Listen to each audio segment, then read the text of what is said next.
Hola estimadas y estimados, es una alegría para nosotros como Oficina de Clima Laboral estar nuevamente con ustedes mediante esta nueva cápsula de salud emocional. En esta oportunidad hablaremos de los conflictos interpersonales, especialmente en este contexto de emergencia, y cómo podemos trabajar de forma personal para poder resolverlos y no vernos perjudicados emocionalmente por sus efectos dañinos. Pero antes de meternos de lleno en todo esto, debemos primero entender por qué ocurren los conflictos entre nosotros los seres humanos. ¿Qué ocasiona que dos personas entren en un círculo de desacuerdo que muchas veces termina siendo una enorme bola de nieve incontrolable? ¿Dónde se origina esta característica en el ser humano? ¿De qué manera funcionan estos mecanismos defensivos? Son algunas de las preguntas que trataremos de contestar brevemente en este momento. Primero que todo, es importante explicar que en la mayoría de los casos, y sin darnos cuenta, fabricamos conflicto con los otros, debido a conflictos internos que poseemos, los cuales salen a relucir al momento de sentirnos amenazados en alguno de los elementos esenciales para la estabilidad de la personalidad que hemos construido a lo largo del tiempo.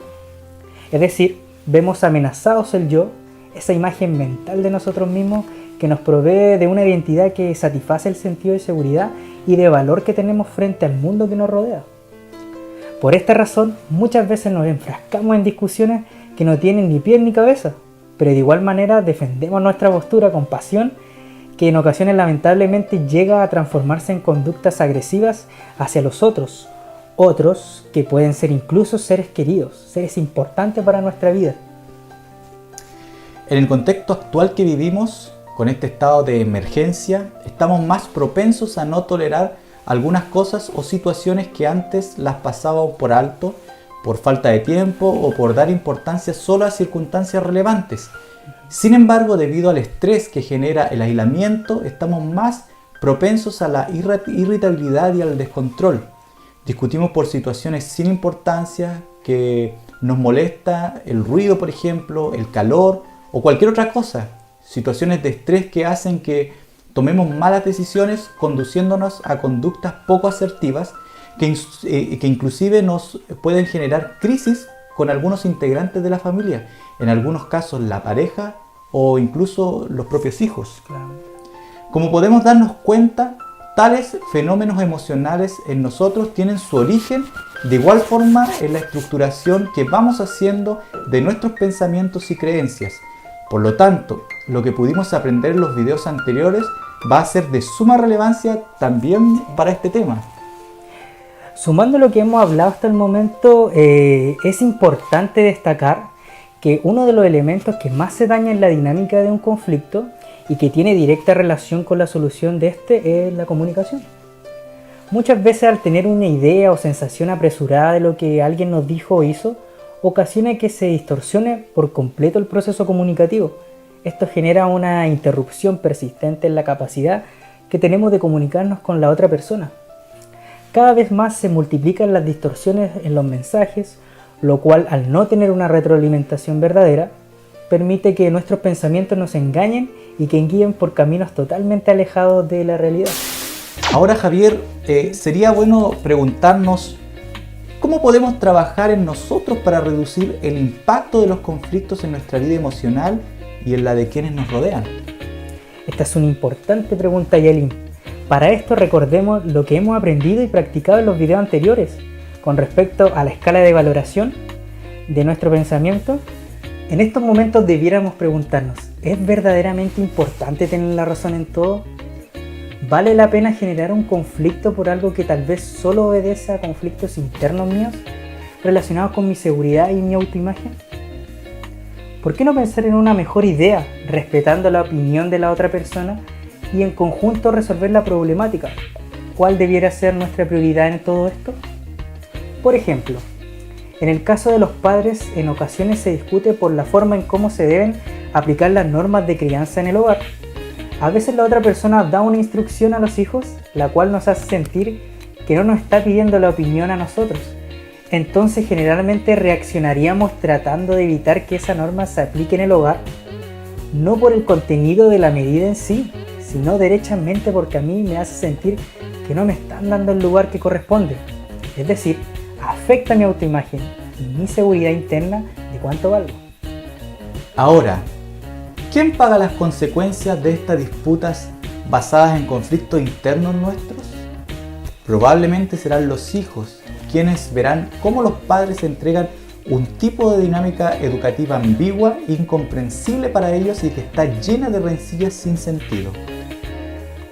Si trabajamos en nuestros pensamientos automáticos, cuestionando esas ideas apresuradas que entran en nuestra mente, haciéndonos sentir sin valor, evitaremos dañar a las personas que queremos, ya que descubriremos que en la mayoría de los casos es básicamente nuestro ego el que sale a flote en una especie de duelo por quién tiene la razón y quién saldrá victorioso. Sin embargo, debemos entender que finalmente no importa quién gane en esta disputa sin sentido, sino con qué emoción nos quedamos al final de todo.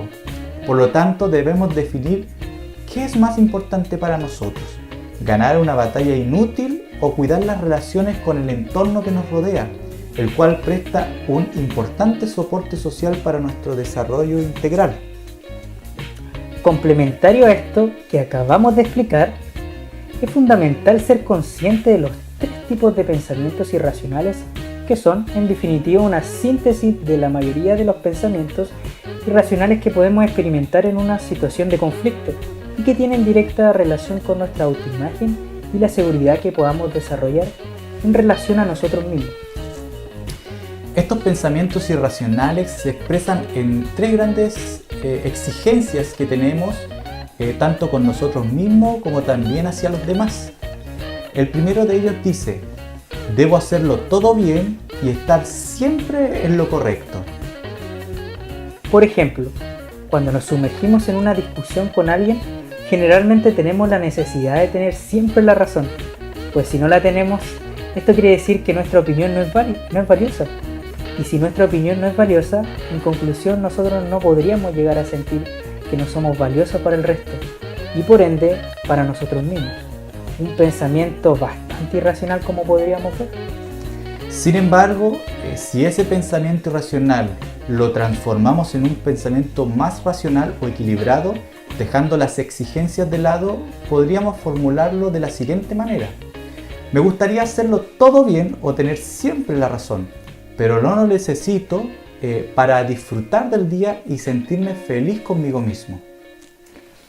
¿Qué cambia en esta nueva forma de pensar?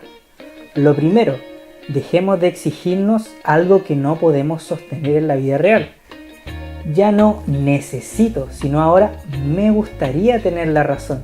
Sin embargo, no es indispensable tener la razón o hacerlo todo bien para sentirme pleno con quién soy y cuánto valgo.